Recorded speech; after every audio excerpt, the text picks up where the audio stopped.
Hello बच्चों, मेरा नाम है मनदीप जायसवाल और मैं आपका सभी का स्वागत करता हूं यूनिक साइंस क्लासेस में। और आज मेरा टारगेट है कि आपको कंप्लीट एनएलएम यानी इसमें जो काम के टॉपिक्स हैं, काम के न्यूमेरिकल और जो थ्योरी बची हुई है एनसीईआरटी में दी हुई है, सब कवर करने वाले हैं। तो बच्चों लेक्चर करते हैं शुरू। सबसे पहले हम लेकर चलेंगे आप लोग को न्यूटन्स लॉज ऑफ मोशन में। तो बेसिकली क्या है, पहला है फर्स्ट लॉ।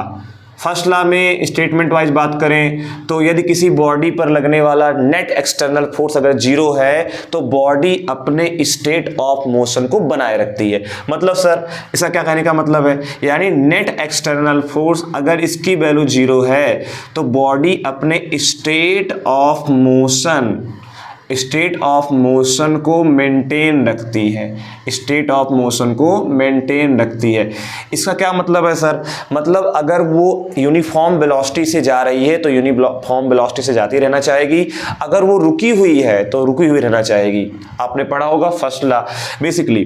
ठीक है, अब सेकेंड लॉ की बात कर लेते हैं। इसको फर्स्ट लॉ को बोलते हैं law of inertia. Law of inertia जड़त्व का नियम कहते हैं। इनर्शिया का मतलब होता है किसी भी बॉडी की टेंडेंसी होती है जिसके कारण वो अपने चेंज का अपोज करता है। यानी अगर रेस्ट स्टेट में है तो अगर आप उसको गति मिला रहे हो तो उसका अपोज करेगा, अगर वो यूनिफॉर्म वेलोसिटी से आगे जा रहा है और आप उसको ब्रेक लगा के रोक रहे हो तो उसका विरोध करता है। इस प्रॉपर्टी को क्या बोलते हैं, इनर्शिया बोलते हैं बेसिकली। तो फर्स्ट लॉ को लॉ ऑफ इनर्शिया के नाम से भी जाना जाता है। सेकेंड लॉ की बात करें, अभी हम फर्स्ट लॉ की और चर्चा करेंगे लेकिन पहले काम की बात देख लीजिए। सेकेंड लॉ पे क्या है सर, सेकेंड लॉ में स्टेटमेंट वाइज ये कहता है कि rate change of linear momentum यानी dp by dt is directly proportional to the applied external force. यानी जो भी आपने एक्सटर्नल फोर्स अप्लाई किया है वो डायरेक्टली प्रोपोर्शनल होता है rate change of linear momentum के। अब मोमेंटम क्या है सर, ये नया टर्म आ गया। बेसिकली मोमेंटम होता है product of mass into velocity. जब कोई वस्तु गति की अवस्था में रहती है तो उसके द्रव्यमान तथा वेग के गुणनफल को ही क्या बोलते हैं, मोमेंटम बोलते हैं। मोमेंटम एक प्रकार का आपका वेक्टर क्वांटिटी है। उसकी यूनिट की बात करें तो P बराबर mv होता है, तो मास का होता है kg और वेलोसिटी का होता है मीटर पर सेकंड। तो कायदे में यहां से आपका सेकंड स्टेटमेंट है rate change of linear momentum is directly proportional to the applied net external force.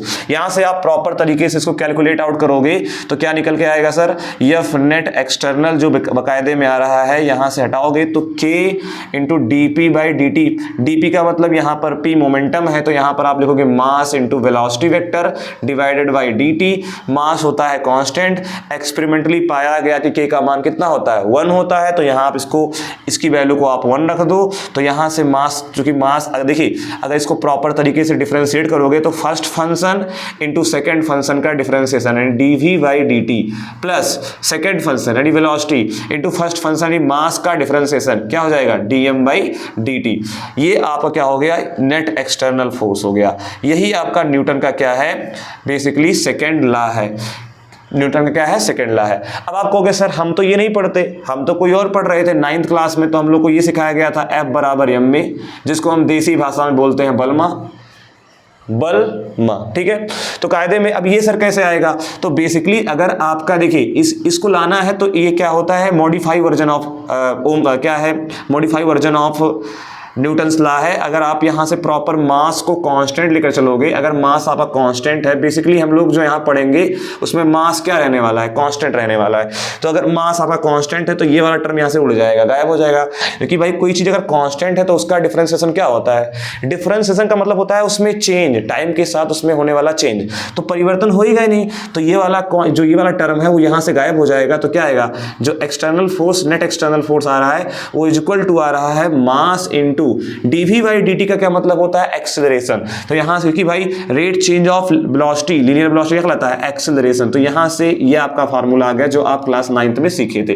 तो बेसिकली आपको मैं सलाह दूंगा कि आप ये रिजल्ट याद रखें, या अगर आपको ये नहीं याद हो पा रहा तो स्टेटमेंट क्या कहता है, rate change of linear momentum is directly proportional to the applied net external force. अब चलिए बच्चों कुछ और बात कर लेते हैं। देखिए न्यूटन का जो लॉ है वो basically inertial frame of reference में लागू होता है। अब आपके दिमाग में आ रहा होगा सर फ्रेम ऑफ रेफरेंस क्या होता है। देखिए एक ऐसा फ्रेम, देखिए पहले फ्रेम ऑफ रेफरेंस बेसिकली कोई नई चीज नहीं है, it is the set of coordinate axis जिसके रिस्पेक्ट में हम किसी बॉडी के लोकेशन के बारे में बताते हैं या किसी बॉडी के मोशन के बारे में स्टडी करते हैं। बेसिकली क्या है, सेट ऑफ कोऑर्डिनेट एक्सिस यानी एक्स वाई और जेड, ये जो सेट ऑफ कोऑर्डिनेट एक्सिस होता है इसी को हम लोग क्या बोला करते हैं, बेसिकली फ्रेम ऑफ रेफरेंस। जैसे अगर आप कार में बैठे हो तो आपका सेट ऑफ कोऑर्डिनेट एक्सिस क्या हो गया, कार हो गया, कार आपका क्या बन गया, फ्रेम ऑफ रेफरेंस बन गया। तो देखिए फ्रेम ऑफ रेफरेंस की बात करें तो फ्रेम ऑफ रेफरेंस बेसिकली दो प्रकार का होता है, मैं प्रॉपर तरीके से बना दे रहा हूं फ्रेम ऑफ रेफरेंस। देखिए बच्चों इसमें बेसिकली दो प्रकार का फ्रेम ऑफ रेफरेंस है, एक होता है inertial frame of reference, inertial frame of reference. दूसरा क्या है सर, दूसरा है आपका non inertial frame of reference, non inertial frame of reference. Sir दोनों का मतलब बता दीजिए। देखिए इनर्शियल फ्रेम ऑफ रेफरेंस ऐसा फ्रेम ऑफ रेफरेंस होता है जिसमें न्यूटन का नियम लागू होता है, क्लियर।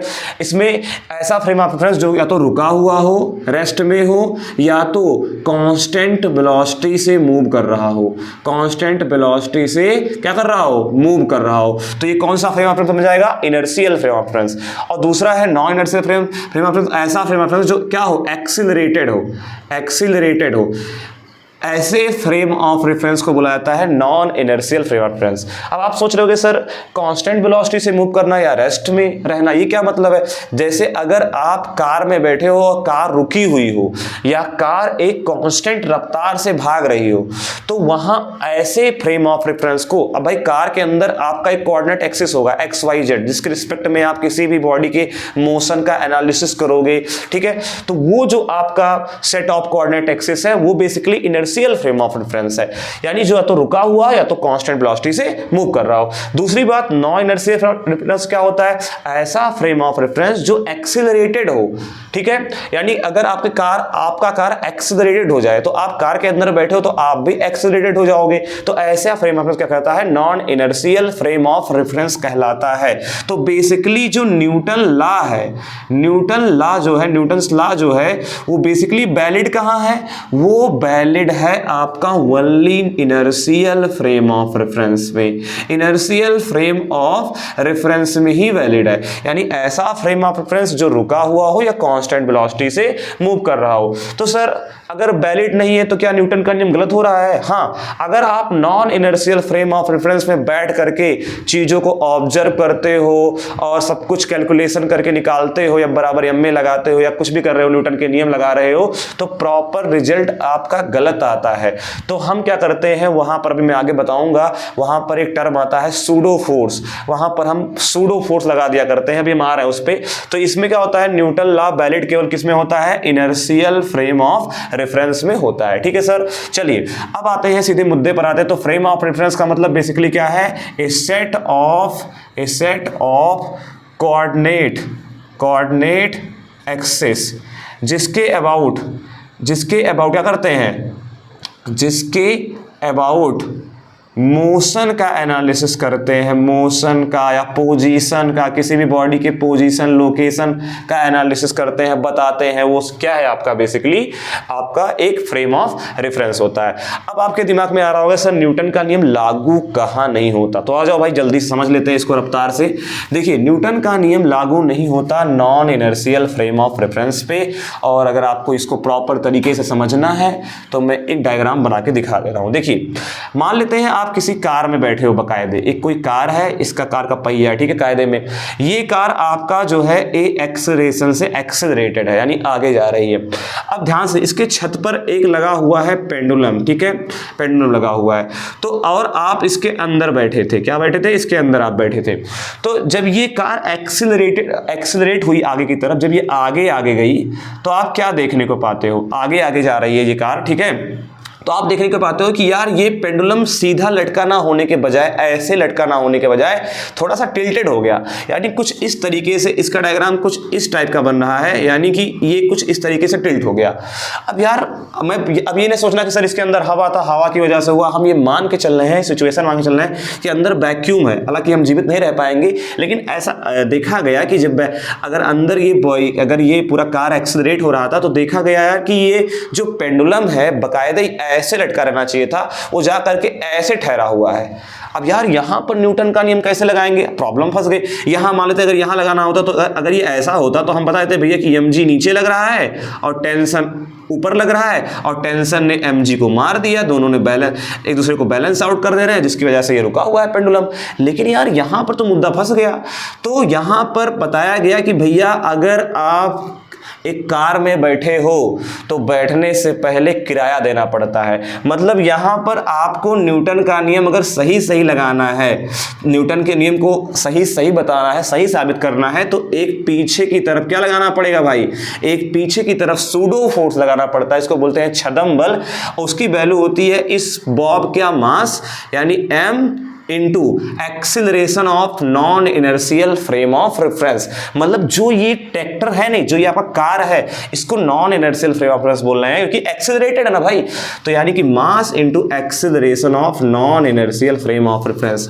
अब भाई अब इसकी एफबीडी बनाओगे। एफबीडी मतलब होता है फ्री बॉडी डायग्राम, यानी बंदे पर लगने वाले सारे फोर्सेस दिखा डालो कायदे में। सर एफबीडी क्या होता आ रहा है भैया, उस पर भी आएंगे, लेकिन अब यहाँ पर बीच में एनालिसिस करना पड़ रहा है। देखिए अब यहाँ देखिए टेंशन ऊपर लग रहा होगा, टेंशन एक प्रकार का पुल फोर्स है। ये एंगल हम मान लेगा थीटा, तो यहां से कंपोनेंट करेंगे। देखो वर्टिकल कंपोनेंट में ये वाला भी एंगल क्या हो जाएगा कायदे में, ये वाला भी एंगल हो जाएगा थीटा, तो ऊपर आ जाएगा आपका टी कॉस थीटा।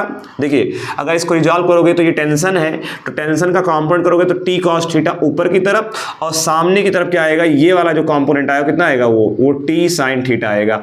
तो बेसिकली हुआ क्या कि एमए को किसने मार दिया, एमए को बैलेंस आउट कर दिया किसने, टी साइन थीटा ने, और टी कॉस थीटा को किसने बैलेंस कर रखा है, टी कॉस थीटा ने। इसके वेट को यानी mg जो नीचे की तरफ है, इसका वेट जो mg नीचे की तरफ है उसको किसने बैलेंस कर दिया, टी कॉस थीटा ने बैलेंस कर दिया।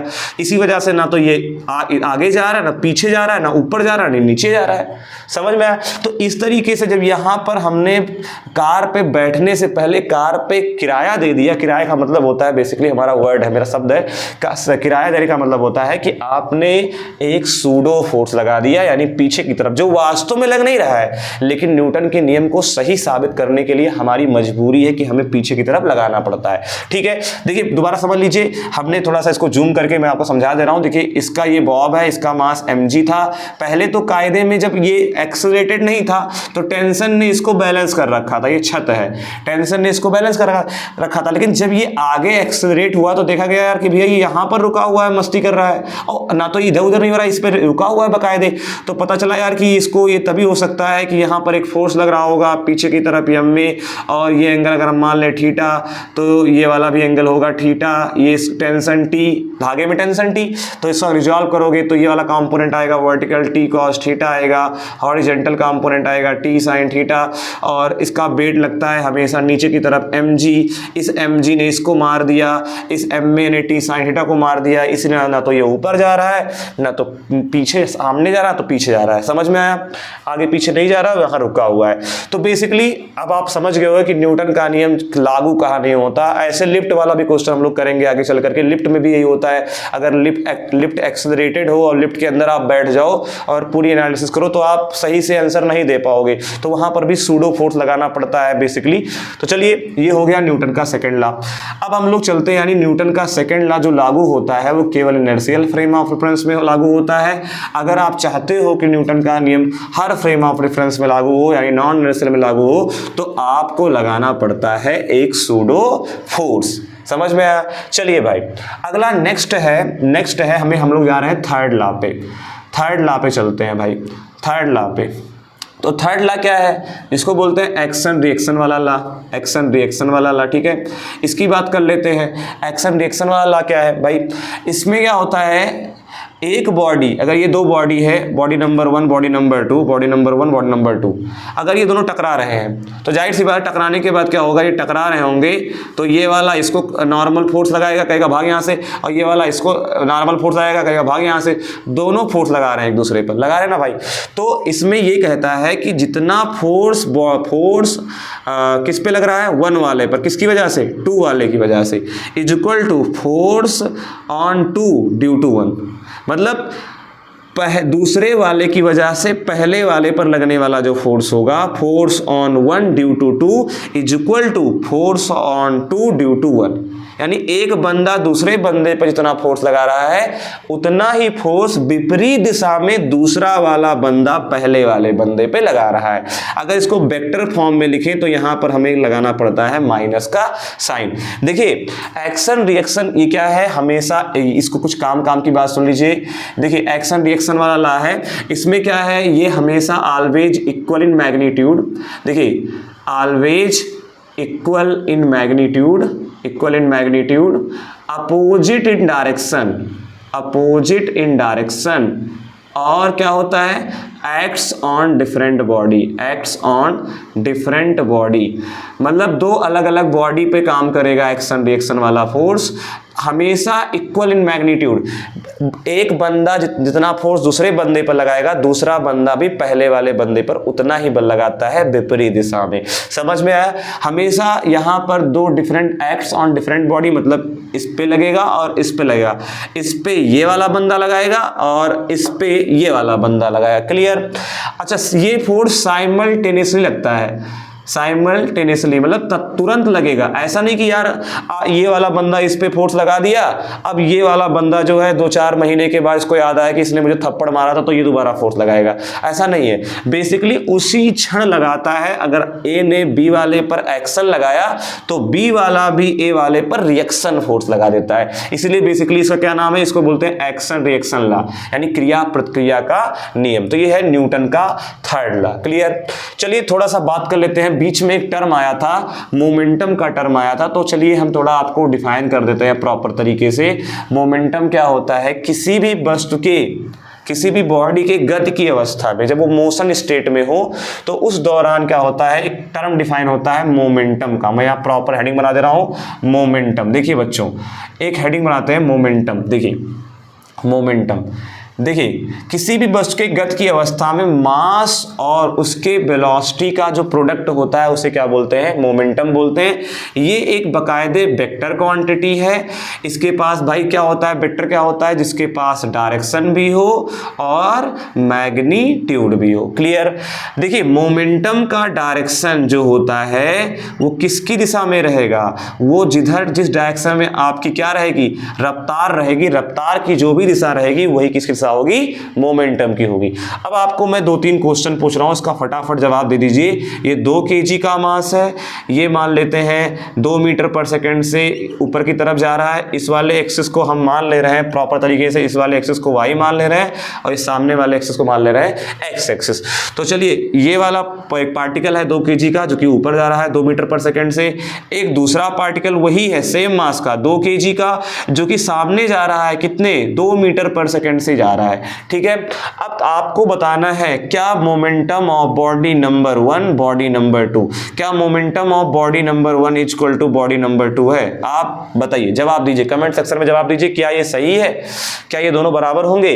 तो यार इसका जवाब है सर नहीं। सर मैग्नीट्यूड वाइज अगर आप लिखे होते ना तो मैं बहुत खुश हो जाता प्रॉपर तरीके से, क्योंकि मोमेंटम का फॉर्मूला होता है मास इंटू वेलोसिटी। तो 2 दूना 4, यहां भी 4 आता और यहां भी 2 दूना 4 आता, कोई दिक्कत नहीं होती हमें सर।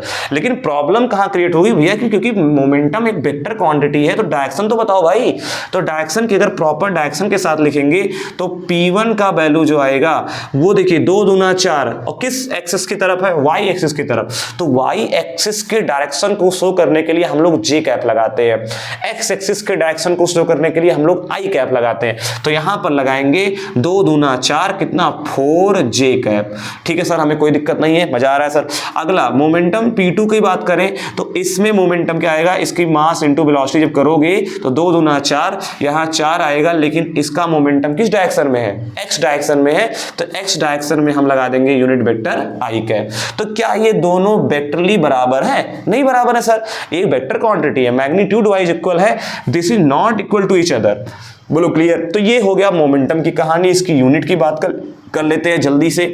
तो एक पॉइंट ये हो गया कि भैया डायरेक्शन और मैग्नीट्यूड दोनों होता है, ये वेक्टर क्वांटिटी है। यूनिट की बात कर लेते हैं तो यहां लिख दे रहा हूं मैं यूनिट।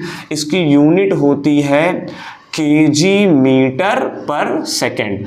दूसरी बात क्या है सर, इसके डायमेंशन की बात कर लो फटाक से, तो मास का डायमेंशन होता है m और वेलोसिटी का होता है lt के पावर -1, तो ये हो जाएगा mlt के पावर -1।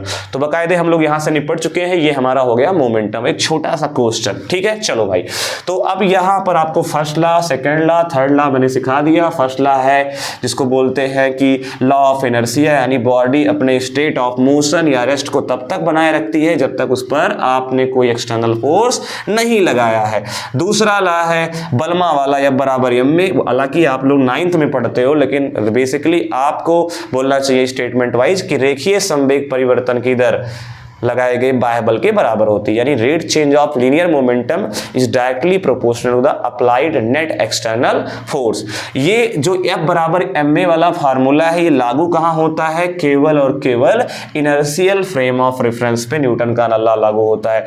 तो सर अगर हम non inertial frame of reference में है तो क्या करें हम, तो जुगाड़ कुछ नहीं है, जहां पर बैठो, अगर कोई non inertial frame of reference है तो बैठने से पहले किराया दे दो, मतलब कोई चीज एक्सेलरेट होगी तो आप उसको किराया दे दो। किराया देने का ये मतलब नहीं है कि आपको किसी को किराया देना है, कंडक्टर को किराया देने का मतलब होता है कि आपको मास इनटू एक्सेलरेशन से मल्टीप्लाई करके उसको पीछे की तरफ लगा देना है। अगर वो आगे जा रहा है पूरी बॉडी तो आपको मास इनटू एक्सेलरेशन पीछे की तरफ लगा देना है, और सारा एनालिसिस करो, मस्त हो गया, आपका क्वेश्चन सारा सॉल्व हो जाएगा, ठीक है। चलिए, तो ये हो गया लॉज ऑफ मोशन। तो बच्चों अब चलते हैं सीधे इम्पल्स पे। तो ये तीनों लॉ कंप्लीट करने के बाद हम लोग चल रहे हैं इम्पल्स। तो इम्पल्स का देसी भाषा में मतलब होता है, इम्पल्स का देसी भाषा में मतलब होता है, इम्पल्स की स्पेलिंग क्या होगी यार,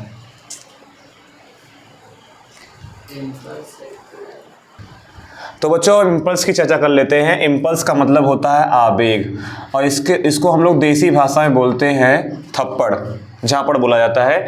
यानी कि बेसिकली आप लोगों ने पढ़ा होगा इम्पल्स का फार्मूला क्लास 9th में, जब एक बहुत ही बड़ा बल एक छोटे से समय के लगाते हैं तो उसे क्या बोला जाता है, बेसिकली उसे बोलते हैं इम्पल्स। इम्पल्स के बारे में बात करें तो एक वेक्टर क्वांटिटी है, और इम्पल्स के बारे में बात करते हैं तो इम्पल्स बराबर होता है चेंज इन मोमेंटम। अब आप ये सोच रहे हो सर ये फार्मूला क्या है, भाई इसी को सॉल्व करके ही निकल के आता है। इम्पल्स बराबर होता है चेंज इन मोमेंटम, यानी कि फाइनल मोमेंटम माइनस का इनिशियल मोमेंटम, ये होता है इम्पल्स इक्वल टू क्या होता है, चेंज इन मोमेंटम।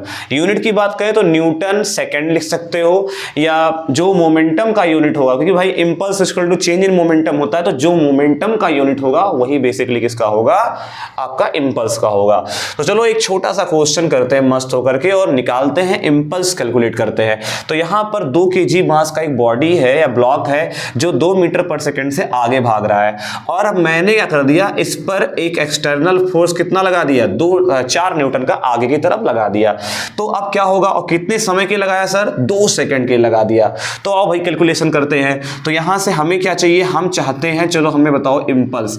भाई हमें बताइए, इम्पल्स का मतलब होता है झापड़, रैपिड। अभी और मैं अच्छे समझाता हूं कि झापड़ का मतलब क्या है, जब आपको मैं कोलिजन पढ़ाऊंगा तो और क्लियर होगा। चलो भाई, तो इम्पल्स बराबर हमें देसी भाषा में पता है सर चेंज इन मोमेंटम। तो एक काम करते हैं, हमें ये पता करना है कि 2 सेकंड के बाद ये क्या रफ्तार पकड़ लेगा। तो अगर 2 सेकंड के बाद रफ्तार मिल जाएगा तो हमें पहले रफ्तार पता है 2 मीटर पर सेकंड से आगे भाग रहा है, तो खटाक से इम्पल्स निकाल लेंगे, क्योंकि इम्पल्स इक्वल टू होता है चेंज इन मोमेंटम। तो और निकालते हैं भाई। तो यार यहां फोर्स पता है, यहां मास पता है, तो एक्सेलरेशन लगाएंगे बल्मा वाला सूत्र। तो क्या आएगा, यहां से A बराबर होता है F/m, तो 4/2, ये 2 मर जाए, कितना आएगा, 2 दूना 4, कितना आएगा, 2 मीटर पर सेकेंड स्क्वायर। ठीक है सर, एक्सेलरेशन आ गया। अब एक्सेलरेशन कांस्टेंट है क्योंकि फोर्स कांस्टेंट है, 4 न्यूटन का था ना सर। फोर्स कैसे पता लगा कांस्टेंट है, क्योंकि फोर्स टाइम का फंक्शन नहीं है, 4 न्यूटन है ना भाई, एक कांस्टेंट वैल्यू है। तो चलो लगाते हैं, अगर एक्सेलरेशन कांस्टेंट है तो आप लोगों ने पढ़ा होगा काइनेमेटिक्स का इक्वेशन।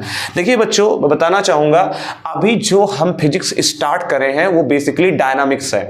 देखिए मैकेनिक्स को 2 ब्रांचों में डिवाइड किया गया है, एक क्या है आपका काइनेमेटिक्स और दूसरा है डायनामिक्स। डायनामिक्स के अंतर्गत हम बेसिकली फोर्स के बारे में बात करते हैं। यानी यार मोशन हो रहा है तो कौन मोशन करवा रहा है, किसी बॉडी में डिस्प्लेसमेंट आया तो कैसे आ गया, किसी बॉडी में एक्सीलरेशन आ रहा है तो कैसे आ रहा है, यानी कहीं ना कहीं कोई तो फोर्स लग रहा होगा। तो यहां पर हम ओवरऑल शुरू से लेकर के, चाहे एनएलएम की बात कर लें, न्यूटन तीनों के लॉ की बात करें, या अभी इंपल्स यानी आवेग की बात करें, यहां पर पर भी बड़ा बल छोटे समय के लिए चेंज इन मोमेंटम तब आता है जब फोर्स लगता है, रैपिड मारोगे तो मोमेंटम चेंज होएगा। यहाँ पर बेसिकली लात ही तो मार रहा है, 4 न्यूटन का लात मार दिया गया पीछे की तरफ, तो कितने 2 सेकंड के बाद अगर 4 न्यूटन का फोर्स लगा दिया गया कांस्टेंट तरीके से 2 सेकंड के लिए, तो बताओ नया वेलोसिटी क्या आएगा, मोमेंटम कितना चेंज हुआ। तो बेसिकली ये किसका पार्ट है, ये डायनामिक्स का पार्ट है।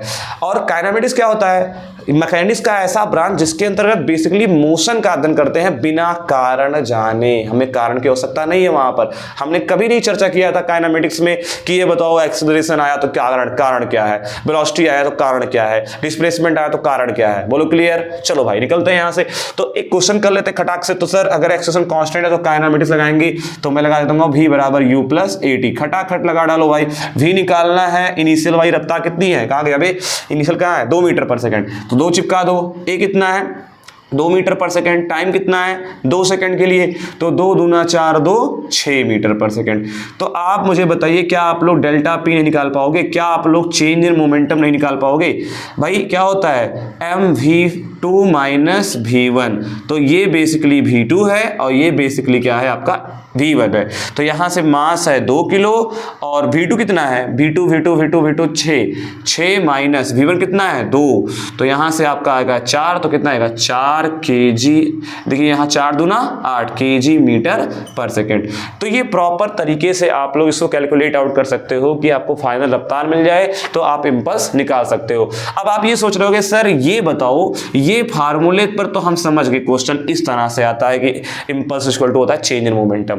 देखिए जब कभी भी आपको इंपल्स के क्वेश्चन मिले तो F इंटू डेल्टा टी को बाद में याद करो, पहले याद करो impulse equal to change in momentum, क्योंकि मोस्टली क्वेश्चन बनते हैं तो इसी फार्मूले पर बनेंगे, चेंज इन मोमेंटम वाले पर। चलिए भाई इस पे क्वेश्चन कैसे बनेंगे, तो इस पे जो क्वेश्चन बनते हैं वो लल्लू क्वेश्चन बनते हैं, बहुत छोटे छोटे आसान। आपको यहाँ पर फोर्स दे देगा, आपको यहाँ पर टाइम दे देगा, कोई रैंडम ग्राफ दे देगा और आपसे पूछेगा भैया चलो बताओ इंपल्स बताओ। तो करना कुछ नहीं है भाई, एरिया अंडर कर्व निकाल दो, इसके नीचे का जो भी एरिया आएगा यानी इंटीग्रेशन एफ डी टी कर दोगे, फटाक से आपको आंसर मिलेगा। सर इंटीग्रेशन कहां से कहां तक करेंगे, या मान लेते हैं आपका x बराबर ये a है, ये b है, तो x बराबर 8 से b कर देंगे तो आपको क्या मिल जाएगा, इंपल्स मिल जाएगा। तो एरिया निकाल करके खटाक से आप इंपल्स बता सकते हो। ये जो भी फंक्शन रहेगा, मान अगर ये रेक्टेंगल बन गया तो ये इंटू बी कर दोगे, अगर ये ट्रायंगल बन गया तो 1/2 बेस इंटू हाइट कर दोगे, तो आप प्रॉपर तरीके से इंपल्स निकाल सकते हो भाई। इंपल्स इस तरीके से क्वेश्चन बन सकते हैं। या ऐसा भी क्वेश्चन आता है ग्राफ को छोड़ करके, आप कहोगे सर ये ऐसा ही ग्राफ क्यों आया, सर ग्राफ से कैसे इंपल्स आ रहा भैया, या एफ इंटू डेल्टा टी कैसे फार्मूले में आ गया। भाई इस छोटा सा एलिमेंट लोगे, अगर मैं एरिया निकालना है मुझे पूरे ग्राफ का, क्योंकि मैंने बोला नहीं area under F T curve क्या देता है आपको, इंपल्स देता है। क्या देता है, इंपल्स देता है। मैं कुछ और काम बताता हूं। देखिए अगर आपको कहीं ए वर्सेस टी ग्राफ बना दिया है और अगर आपने इसका एरिया निकाल दिया भाई, तो ये क्या देगा आपको, एरिया अंडर दिस लाइन या दिस कर्व क्या होगा, आपको चेंज इन वेलोसिटी देता है। एटी ग्राफ का एरिया देता है चेंज इन वेलोसिटी, और वहीं अगर मैंने इसमें मास से मल्टीप्लाई कर दिया तो यहां भी हम मास से मल्टीप्लाई कर देते हैं, यानी एफ टी ग्राफ का एरिया क्या कहता है, m into delta B. m into delta B का मतलब क्या है, चेंज इन मोमेंटम। बोलो क्लियर। तो यहां से चलो निकल चलते हैं, तो खैर हम लोग काइनेमेटिक्स पे निकल गए। तो ये हो गया बेसिकली इस तरह। सर ये तो ग्राफिकल वाला क्वेश्चन हो गया कि डायरेक्ट ग्राफ निकालेंगे फटाक से इंपल्स निकल आएगा। अगर हमें कोई ऐसा फंक्शन दे दे t² + 2t और बोले कि चलो भैया इंपल्स बताओ, तो इंपल्स यहाँ पर फोर्स का फंक्शन दे दिया है, तो कुछ नहीं करो भाई, इंपल्स निकालना है तो फोर्स की वैल्यू क्या है, t² + 2t और dt कर दो, और जहां से जहां तक पूछा हो, जहां से जहां तक कहा हो आप उसको इंटीग्रेट कर दो। बोले कि भैया 0 से 2 सेकंड के लिए बताइए इंपल्स क्या आएगा, बताइए 2 सेकंड के बाद कितना मोमेंटम चेंज हो गया, तो 0 से लेकर 2 सेकंड तक इंटीग्रेट कर दोगे, लोअर लिमिट 0 डाल देना और अपर लिमिट 2 सेकंड डाल देना। तो इस टाइप के, इस वैरायटी के भी क्वेश्चन बनते हैं बच्चों। चलिए आगे निकलते हैं भाई। क्लियर हुआ। देखिए यहां पर सारे इंफॉर्मेशन मैं दे रखा हूं। चेंज इन मोमेंटम याद करिए पहले, एफ टी ग्राफ का एरिया अंडर कर्व क्या देता है, इंपल्स देता है। चलिए बच्चों शुरू करते हैं हम FBD, यानी इसको बोलते हैं फ्री बॉडी डायग्राम। यही से थोड़ा सा आपको अलग अलग टाइप के क्वेश्चन मिलेंगे, जेई वही मेंस में क्वेश्चन आता है, नीट वगैरह में आता है। तो चलिए शुरू करते हैं। फ्री बॉडी डायग्राम इसका पूरा नाम है, फ्री बॉडी डायग्राम। नाम में सब कुछ छुपा हुआ है। बॉडी को फ्री करो बॉडी को फ्री करो और उस पर लगने वाले सारे फोर्सेस को दिखाओ। अभी कुछ देर पहले स्टार्टिंग में जब हम लोग बता रहे थे कि भैया इस फ्रेम ऑफ रेफरेंस पे न्यूटन का नियम लागू नहीं होता, तो वहाँ पर हम ये वीडियो बना रहे थे तो कुछ बच्चे कंफ्यूज हुए थे वहाँ पर। तो फिलहाल के लिए यहाँ देख लो भी, आपको सारी चीज़ें क्लियर हो जाएंगी। ठीक है, तो यहाँ पर बोलते हैं फ्री बॉडी डायग्राम, यानी बंदे पर लगने वाले सारे फोर्सेस दिखाओ। वही होता है फ्री बॉडी डायग्राम, बॉडी को फ्री करो और सारे फोर्सेस दिखाओ। तो बेसिकली हमारे जो अभी क्लास 11th में जो हमें फोर्सेस पढ़ने हैं वो कौन कौन से पढ़ने हैं। देखो, पहला पढ़ना है tension, normal force, mg force, spring force, कभी कभी सूडो फोर्स भी पढ़ते हैं। ये क्लास 11th के सिलेबस में ये सारे फोर्सेस हैं। 12th के सिलेबस में हम लोग मैग्नेटिक फोर्स पढ़ेंगे, इलेक्ट्रिक फोर्स पढ़ेंगे, तो वहां पर तब का तब देखेंगे। तो चलो भाई, सबसे पहले फोर्सेस की चर्चा करते हैं। तो पहली फोर्स है, हैशटैग डालो भाई, वेट की बात करते हैं, mg, वेट की बात करते हैं। तो ये क्या है, पुल फोर्स ऑफ अर्थ। काम की बात सुनिए, ये क्या होता है basically, pull force of earth. आपको पता है अर्थ हर बॉडी को अपने सेंटर की तरफ खींच रहा है। अगर मैं एक छोटा सा डायग्राम बनाऊं और यहाँ बोलूं कि एक ब्लॉक यहाँ पर है, एक ब्लॉक यहाँ पर है, एक ब्लॉक यहाँ पर है, और आपकी धरती माता का सेंटर यहाँ पर है, तो बेसिकली जब आपको फ्री बॉडी डायग्राम बनाना होगा, वेट को दिखाना होगा, तो हमेशा पुल मतलब होता है खींचने वाला बल, किधर, सेंटर की तरफ दिखाएंगे। किधर दिखाएंगे, mg, नीचे की तरफ, सेंटर की तरफ। ये भी किधर दिखाएंगे, सेंटर की तरफ। ये भी किधर दिखाएंगे, सेंटर की तरफ। हमेशा अर्थ जो है हर बॉडी को अपने सेंटर की तरफ फोर्स ऑफ अट्रैक्शन से खींचती है। तो ये बेसिकली वेट होता है। फिर दूसरी बात क्या है सर, वेट एक प्रकार का क्या है, वेट जो है नॉन कांटेक्ट फोर्स है। नॉन कांटेक्ट ये नहीं कि जब बॉडी कांटेक्ट में रहेगी तभी वेट नीचे की तरफ रहेगा, ऐसा नहीं है। अगर बॉडी ऊपर भी है तब भी mg फोर्स नीचे लग रहा होता है। अगली बात क्या है सर, वेट के बारे में नेक्स्ट क्या बात बोले, तो वेट हमेशा ऑलवेज, इसका डायरेक्शन होता है always downward direction, always downward direction लेना है। बेसिकली जो आप लोग फ्लैट सरफेस की बात करते हो, अगर ये सर ये अर्थ है तो आप ये मत समझना कि अर्थ कर्व नेचर का है, क्योंकि जहाँ पर हम लोग खड़े हैं अप्रॉक्सीमेटली ये फ्लैट सरफेस वगैरह है। तो अगर कहीं कोई ब्लॉक रखा हुआ, बाकायदे रखा हुआ है, अगर यहाँ पर बना देते हैं कि कोई ब्लॉक रखा हुआ है, तो हमेशा mg नीचे की तरफ डाउनवर्ड लगाएंगे, ध्यान रखिएगा, mg नीचे की तरफ। अगर ये ब्लॉक ऐसे रखा हुआ है, ये केस नंबर ए वाला डायग्राम, ये बी वाला डायग्राम, अगर ब्लॉक ऐसे रखा हुआ है तो कुछ बच्चे क्या करता हूं मैं देखता हूं भैया कि m मास का ब्लॉक है तो वो यहां पर mg यहां दिखा देते हैं, उनको लगता है नीचे सरक रहा है तो mg नीचे लग रहा होगा। नहीं, इस डायरेक्शन में mg नहीं लगता, mg हमेशा डाउनवर्ड दिखाना है। mg आपको हमेशा क्या करना है, डाउनवर्ड दिखाना है। बोलो क्लियर। ये एक प्रकार का है, एक प्रकार का पुल फोर्स है, नॉन कॉन्टेक्ट फोर्स, हमेशा क्या लेना है, डाउनवर्ड डायरेक्शन में लेना है। चलिए भाई, अब आते हैं नई बात करते हैं। सर ये फॉर्मूला आया कहां से mg? अरे भैया ग्रेविटेशनल फोर्स ही तो आया। अगर इसका मास हम मान लें थोड़ी देर के लिए m और पृथ्वी का सारा मास सेंटर पे कंसंट्रेट कर दें, उसको कैपिटल m मान लें, तो देसी भाषा में आपने पता पढ़ा होगा कि ये वाला जो मास है उसको पृथ्वी खींचेगी अपनी तरफ, प्यार करेगी, प्यार मोहब्बत। तो ये आएगा या बराबर g small m capital M by radius of the earth का स्क्वायर। और कायदे में अगर आप बहुत ध्यान से कंसंट्रेट करो तो ये होता है, इसको बोलते हैं स्मॉल g। अगर मैं इसको थोड़ा बाद में लिख दूं, capital M into small m, तो ये gm अपॉन आर स्क्वायर को ही बोला जाता है small g into capital small m। तो यहाँ क्या आ जाएगा, mg। जिस फोर्स से पृथ्वी सेंटर की तरफ किसी बॉडी को खींच रही होती है उसी को क्या बोलते हैं, बेसिकली वेट बोलते हैं। डायरेक्शन लेना है डाउनवर्ड। चलिए भाई नेक्स्ट बढ़ते हैं, अगला फोर्स, इसको स्क्रीनशॉट ले लीजिएगा या लिख लीजिएगा, नोट कर लीजिएगा भाई। नेक्स्ट फोर्स हम लोग उठाने जा रहे हैं नॉर्मल रिएक्शन। ठीक है, नॉर्मल रिएक्शन। तो हेडिंग बना लीजिए सारे बच्चे। दूसरा फोर्स कौन सा है, पहले हम सारे फोर्सेस की चर्चा कर लेते हैं, बाद में एफवीडी में दिखाएंगे सारे फोर्सेस। ठीक है, चलो यहां पर मैं इसको प्रॉपर लिख दे रहा हूं। फ्री बॉडी डायग्राम का मतलब होता है बॉडी को अलग करो, बॉडी को फ्री करो और उस पर लगने वाले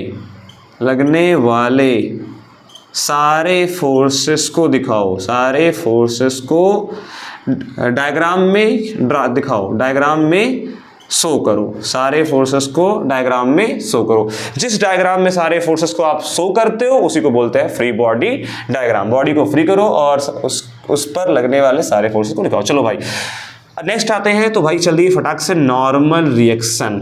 normal reaction sir, normal reaction जब कभी भी क्या होता है, दो बॉडी में क्या हो, छुअन छुआई हो, यानी दूसरे को कांटेक्ट में है, अगर कांटेक्ट में रहे, ये एक प्रकार का क्या है, कांटेक्ट फोर्स है।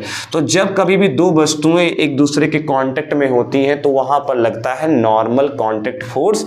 वो कैसे लगता है, मैं प्रॉपर तरीके से दिखा देता हूं। ये कोई m मास का बॉडी है, अगर मैं इसको फ्री करके फ्री बॉडी डायग्राम बनाने का प्रयास करूं तो ये बॉडी कुछ इस प्रकार है।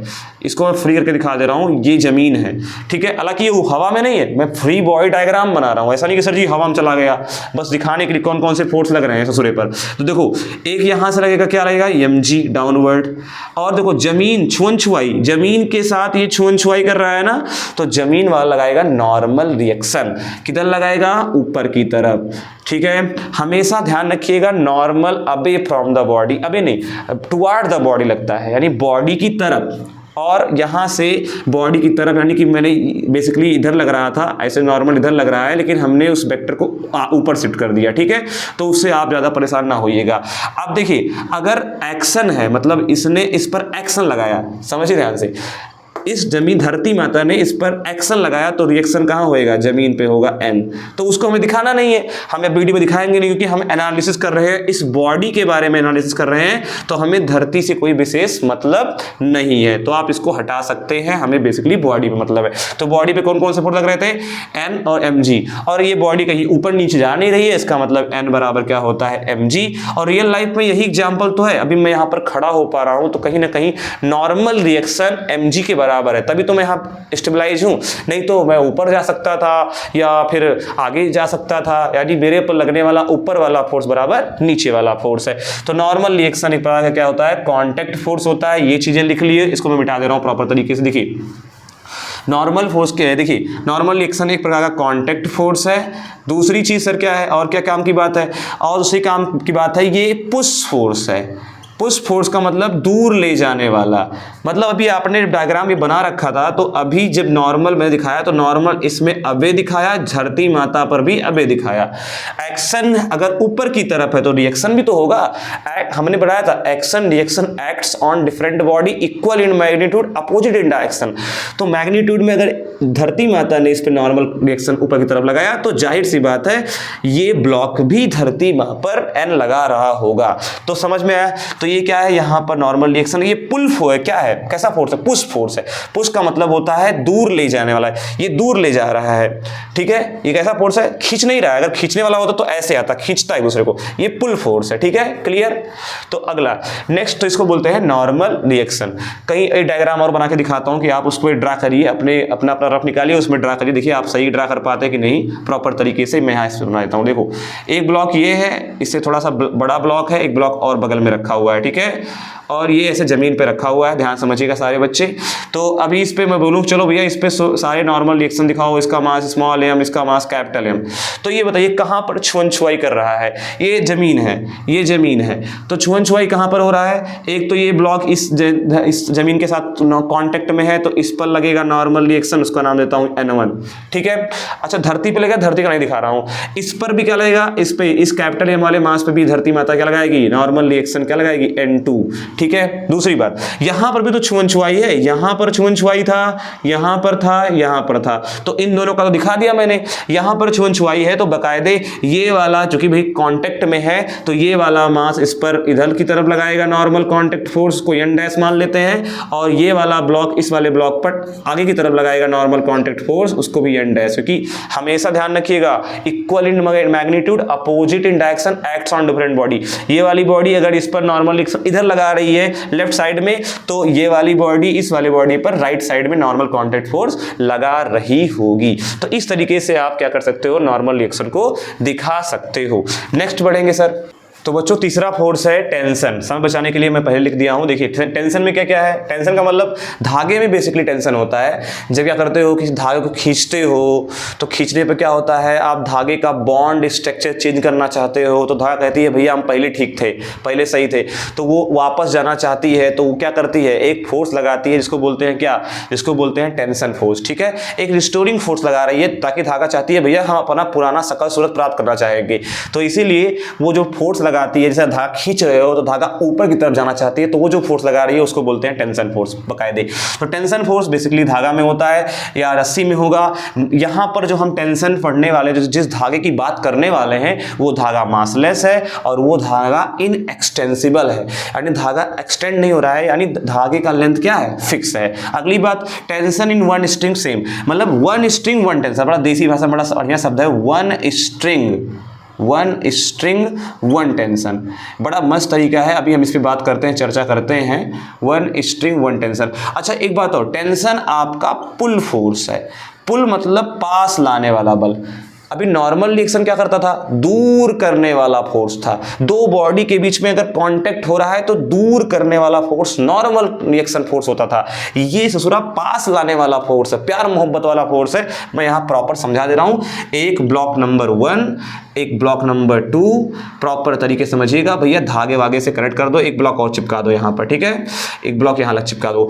इसका मास कुछ भी मान लो, ये मान लो M1 है, M2 है, M3 है, ज्यादा समस्या नहीं है। और आप इधर एक्सटर्नल फोर्स से बकायदे खींच रहे हो, ठीक है सर, कोई दिक्कत नहीं है। तो अगर आपसे बोला जाए कि भैया यहां पर कितने रस्सी लगी हुई है, तो एक रस्सी यहां लगी हुई है और एक रस्सी यहां लगी हुई है। तो मैंने बोला one string one tension, tension हमेशा पुल फोर्स है, प्यार मोहब्बत करने वाला फोर्स है। अगर यहां पर हम टेंशन मान ले T1 मान ले, तो यहां भी टेंशन क्या होगा, T1, यानी इस वाले ब्लॉक को अपनी तरफ ये वाला ब्लॉक खींचेगा और ये वाला इस वाले ब्लॉक को अपनी तरफ खींचेगा। जैसे रस्सी वस्सी पकड़ के जब कोई खींचता है, जैसे दो लोग रस्सी पकड़ के जब खींच रहे होते हैं दूसरे को, तो वो वाला व्यक्ति आपको खींच रहा होता है और आप उसको खींच रहे होते हो। तो धागे से खींचा जा सकता है, धागे से किसी को ढकेल गिरा नहीं जा सकता कि ऐसा नहीं कि धागा है आपके पास और उसी के किसी के पेट में घुसेड़ दिए या किसी को ढकेल दिए, ऐसा पॉसिबल नहीं है। धागे से केवल और केवल खींचा जा सकता है। और यहां पर एक स्ट्रिंग था, पुल फोर्स, ये इसको खींच रहा है, ये वाला इसको खींच रहा है, दोनों एक दूसरे की तरफ आना चाहते हैं। यहां पर भी दूसरा धागा है, एक धागा ये है, एक धागा ये है, दूसरा धागा है, तो यहां पर टेंशन क्या होगा, दूसरा होगा T2, मान लो उसको T2। One string one tension. अभी इस पे हम लोग और बहुत ढेर सारा क्वेश्चन लेकर आए हैं, मस्तिष्क करेंगे और क्लियर होगा, तो आप इसको खटाक से नोट कर लीजिए। यहां पर जो हम टेंशन की बात कर रहे हैं, यहां पर हम जो स्ट्रिंग की बात कर रहे हैं, वो स्ट्रिंग कैसी है, मासलेस एंड इनएक्सटेंसिबल। जब हम लोग रोटेशनल स्टार्ट करेंगे तो वहां पर हो सकता है कि 80 का भी मास हो, लेकिन यहां पर तो बहुत कूल रहना है, मजा आएगा। चलिए अगले चलते हैं, अगले पड़ाव पर। टेंशन कंप्लीट हुआ। अगला कौन सा फोर्स है जो हमें पढ़ना है, नॉर्मल mg टेंशन। अब हम लोग चलते हैं मस्त टॉपिक पे, स्प्रिंग फोर्स पे। तो खटाक से देख लीजिए भैया, स्प्रिंग फोर्स बहुत ही मस्त सा चीज है। स्प्रिंग फोर्स देखिए, स्प्रिंग फोर्स पे कायदे में मैं डायग्राम बना दे रहा हूं प्रॉपर तरीके से। ये एक स्प्रिंग है और ये इसका क्या है, रिलैक्स लेंथ है। यानी रिलैक्स लेंथ का मतलब हुआ जब स्प्रिंग को उसके हाल पे छोड़ दो, स्प्रिंग को उसके हाल में छोड़ दो, तो जो लेंथ उसका आता है उसको बोलते हैं रिलैक्स लेंथ, या इसी को बोला जाता है स्प्रिंग का नेचुरल लेंथ। ठीक है सर। अब आपने क्या किया, इस स्प्रिंग को नेचुरल लेंथ से खींच दिया। ध्यान समझिएगा, इसको फोकस करिएगा। देखिए, आपने इस स्प्रिंग को खींच दिया नेचुरल लेंथ से। कितना खींच दिया, अगर आपने इसको मान लेते हैं, यहां पर एक ब्लॉक लगा हुआ है, अभी यहां पर एम मास का ब्लॉक रखा हुआ था और ये रिलैक्स इस कंडीशन में था, और इस ब्लॉक को हमने बाह्य बल लगा के, एक्सटर्नल फोर्स लगा के कर दिया, खींच दिया। तो जाहिर सी बात है, स्प्रिंग कहेगा भैया, स्प्रिंग एक फोर्स लगाता है पीछे की तरफ। अगर आपने स्प्रिंग को इसके नेचुरल लेंथ से x खींचा है, तो स्प्रिंग अपने पुराने शकल सूरत को रिगेन करने का प्रयास करना चाहता है, तो इसलिए एक फोर्स लगाता है जिसको बोलते हैं स्प्रिंग फोर्स, और इसकी वैल्यू होती है -kx। यहां पर सर निगेटिव क्या बता रहा है, निगेटिव ये बता रहा है कि जो डिस्प्लेसमेंट है, जो आपने स्प्रिंग को उसके मीन पोजीशन से आगे खींचा है, वो बेसिकली अगर मैं x को प्लस मान लूं तो रिस्टोरिंग फोर्स किधर लग रहा है, पीछे की तरफ।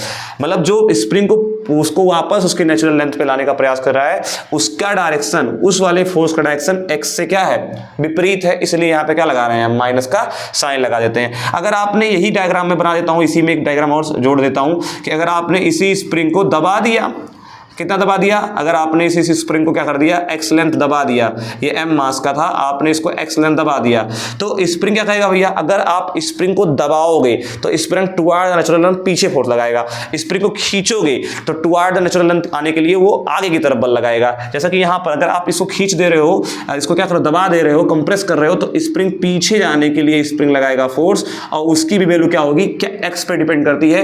एक्स अगर आपने इसको क्या कर दिया, कंप्रेस किया है, तो स्प्रिंग फोर्स की वैल्यू क्या आ जाएगी, माइनस का के एक्स आ जाएगी। बोलो क्लियर। हमेशा टुवार्ड द नेचुरल लेंथ लगती है, हमेशा spring force toward the natural length. आप देखो आगे लेकर गए तो spring force toward the natural length पीछे लग रही है, अगर आप पीछे लेकर जा रहे हो तो spring force toward the natural length आगे की तरफ लग रही है। इसकी वैल्यू क्या होती है कि माइनस के इंटू एक्स। बोलो क्लियर।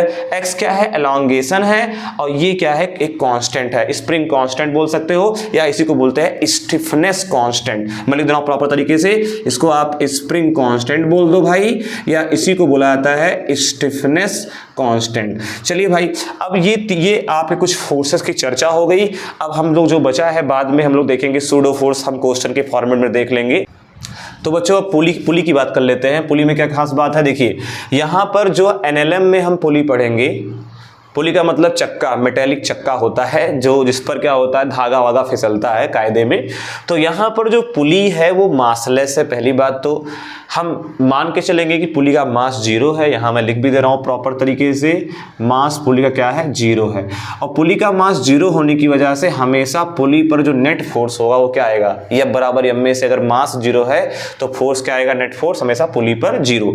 जैसे फॉर एग्जाम्पल अगर मैंने बोला कि यार ये कोई पुली है और इस पुली पर आपने धागे से, ऐसे धागे से आपने खींच रखा था, तो टेंशन टी लग रहा था नीचे की तरफ, तो अगर आप इसको एफबीडी में दिखाओगे तो अगर यहाँ नीचे टी लग रहा है तो 2T हो जाएगा, तो उतना ही फोर्स क्या लगेगा, ऊपर की तरफ लगेगा, क्या 2T लगेगा, यानी ऊपर वाला यानी अपवर्ड जो फोर्स लगेगा उसकी वैल्यू क्या होगी, डाउनवर्ड वाले फोर्स के बराबर होगी। ये किसकी बात कर रहा हूँ, ये मैं बात कर रहा हूँ पुली पर, ठीक है, पुली पर, यानी पुली पर लगने वाले अपवर्ड, जितनी अपवर्ड फोर्स लगेगी उतना ही डाउनवर्ड फोर्स लगेगी। पुली पर हमेशा नेट फोर्स क्या रहेगा, 0 रहेगा। बोलो क्लियर। पुली पर हमेशा क्या रहेगा, नेट फोर्स 0 रहेगा। यहाँ मैग्नीट्यूड वाइज कर दीजिएगा, ठीक है। चलिए, massless frictionless pulley does not rotate. यहाँ पर मैंने बोला नहीं, यहाँ पर जो धागा है या रस्सी वो केवल फिसलेगा। यहाँ पर ऐसा नहीं कि धागा जो है बेसिकली पुली भी घूम रही है, चक्का नाच रहा है, वो सब रोटेशनल मोशन में आएंगे। यहाँ पर एनएलएम में बेसिकली पुली रोटेट नहीं करती। तो भाई चलो, ये पुली पर हमेशा याद रखिएगा, पुली पर हमेशा नेट फोर्स क्या रहता है, 0 रहता है। तो बच्चों इसको रब कर देते हैं और एक है इक्विलिब्रियम पढ़ लेते हैं। इक्विलिब्रियम, चलिए अगला हेडिंग बना लीजिए सारे बच्चे, इक्विलिब्रियम, ठीक है। इसको हिंदी में बोलते हैं साम्यावस्था, इक्विलिब्रियम, ठीक है। तो चलो भाई इसकी चर्चा कर लेते हैं। साम्यावस्था, इक्विलिब्रियम, ये कौन सा स्टेट है, ये बॉडी का वह स्टेट है जिसमें बॉडी या तो रुकी हुई हो या तो कांस्टेंट वेलोसिटी से मूव कर रही हो। मैं यहाँ प्रॉपर तरीके से समझा दे रहा हूँ। ये क्या है बेसिकली, ये basically state of a body, किसी बॉडी की वह अवस्था जिसमें बॉडी या तो रेस्ट में हो या तो कांस्टेंट रफ्तार से क्या कर रही हो, कांस्टेंट रफ्तार, रफ्तार का मतलब हुआ कि वेलोसिटी, रफ्तार से मूव कर रही हो, ठीक है, मूव कर रही हो, ठीक है। ये आप याद रखिएगा, या तो रेस्ट पे हो या तो कांस्टेंट वेलोसिटी से मूव कर रही हो। तो ऐसा मोशन जिसमें बॉडी क्या हो, अगर रुकी हुई है या इस कंडीशन में है, ठीक है, तो हम क्या बोलेंगे, वो इक्विलिब्रियम में है। फॉर एग्जांपल, इक्विलिब्रियम का मतलब होता है उस बॉडी पर लगने वाला नेट फोर्स क्या है, 0 है। सिंपल सा बात, उस बॉडी पर लगने वाला नेट फोर्स क्या है, 0 है। अगर x के बारे में बात करेंगे तो x के लॉन्ग भी लगने वाला नेट फोर्स 0 है, यानी x के लॉन्ग जितने भी फोर्सेस लग रहे हैं उसका वेक्टर समेशन करोगे, जितने भी एक्सटर्नल फोर्स लग रहे हैं x के लॉन्ग उसका वेक्टर समेशन करोगे तो क्या आएगा, 0। और अगर y के लॉन्ग भी जितने फोर्सेस लग रहे हैं उसका वेक्टर समेशन क्या आएगा, 0। यानी किसी बॉडी पर अगर लगने वाला नेट फोर्स 0 है तो उस स्टेट ऑफ बॉडी को क्या बोलते हैं कि वो बॉडी इक्विलिब्रियम में है, यानी अगर वो रेस्ट पे है तो रेस्ट में रहेगी भाई, सिंपल सी बात है। या भाई कब हो सकता है, कब कोई बॉडी कांस्टेंट रफ्तार से हमेशा चलती रहेगी, जब वो इक्विलिब्रियम में हो, उस पर लगने वाला नेट फोर्स क्या हो, जीरो हो। अगर आपने कोई एक्सटर्नल फोर्स लगा दिया तो वो मूव नहीं कर जाएगी, उसका रफ्तार नहीं बढ़ जाएगा, उसका मोमेंटम नहीं चेंज हो जाएगा भाई। तो इस तरीके से ये हो गया इक्विलिब्रियम पे। तो चलिए बच्चों चलते हैं, अब हम लोग शुरू करने जा रहे हैं एफबीडी पर जबरदस्त तरीके से क्वेश्चन करेंगे, इक्विलिब्रियम पे भी करेंगे। तो चलिए शुरू करते हैं।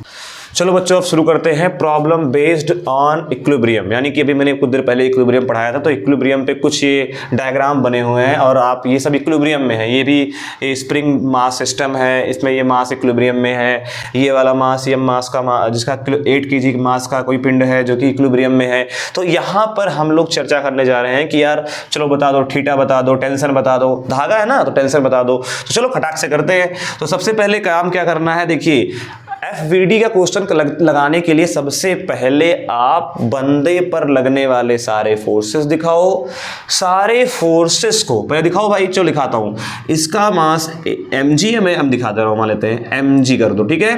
टेंशन कितना लगेगा, ऊपर की तरफ, पुल फोर्स है, यहां भी टेंशन, पुल फोर्स, ठीक है। ये टेंशन हो गया, टेंशन हो गया। अब देखिए सारे फोर्सेस, mg लग रहा था, हाँ दिखा दिया सर, टेंशन लग रहा था, दिखा दिया सर। क्या नॉर्मल रिएक्शन रहेगा, क्या छुआई है, नहीं है सर, तो नहीं दिखाएंगे। और कौन सा फोर्स है, सूडो की बात ही भी नहीं करना है, यानी टेंशन दिखा दिया, mg दिखा दिया, नॉर्मल रिएक्शन होगा नहीं और स्प्रिंग लगा नहीं है तो स्प्रिंग फोर्स रहेगा नहीं। अब क्या करना है, सारे फोर्सेस को दिखाने के बाद सारे फोर्सेस को x और y के अलोंग रिजॉल्व कर दो, x एक्सिस के अलोंग और y एक्सिस के अलोंग, यानी वर्टिकल एंड हॉरिजेंटल में सारे फोर्सेस को रिजॉल्व कर दो। तो अगर ये एंगल थीटा है तो टिक टिक टिक टिक टिक टिक ये एंगल भी क्या हो जाएगा, थीटा। बोलो भाई, तो अगर ये टेंशन t है तो ये वाला कंपोनेंट क्या आ जाएगा, t cos थीटा। सारे बच्चे बोलो मिनट से पहले, हाँ सर, ये वाला कंपोनेंट क्या आ जाएगा, t cos थीटा, जिसके साथ एंगल बनता है वो cos आता है, ठीक है। और ये वाला जो कंपोनेंट आएगा वर्टिकल कंपोनेंट कितना आएगा, t sin थीटा। दो कंपोनेंट, वेक्टर को रिजॉल्व करना आपको आता होगा, हॉरिजॉन्टल कंपोनेंट, वर्टिकल कंपोनेंट। अब देखिए क्या ये कहीं मूव कर रहा है, यहाँ साफ साफ लिखा हुआ है 8 kg जो है इक्विलिब्रियम में है, इसका मतलब ऊपर वाला फोर्स बराबर नीचे वाला फोर्स, तो क्या आएगा बकायदे, यहाँ से आएगा t cos थीटा बराबर mg, और दाएं वाला फोर्स बराबर बाएं वाला फोर्स, तो t sin थीटा बराबर 60। क्या आप क्वेश्चन नहीं कर पाओगे, यहां से अगर आप डिवाइड मारोगे तो क्या आएगा, t से t उड़ जाएगा, sin बाई cos क्या हो जाता है, tan थीटा बराबर क्या हो जाएगा, 60 अपॉन व्हाट सर, 60 कहां से आएगा, 60 अपॉन mg। m का वैल्यू कितना है, m का वैल्यू है 8, g की वैल्यू कितना है 10। आप इसको सॉल्व कर लीजिएगा, यहां से आपको एंगल की वैल्यू मिल जाएगी। और अगर आपको एंगल मिल गया तो आप यार आराम से किसी इक्वेशन में रख करके, चाहे इक्वेशन नंबर 1 में रख दो, चाहे 2 में रख दो, और टेंशन आराम से निकाल सकते हो। तो ये क्वेश्चन हो गया इक्विलिब्रियम का।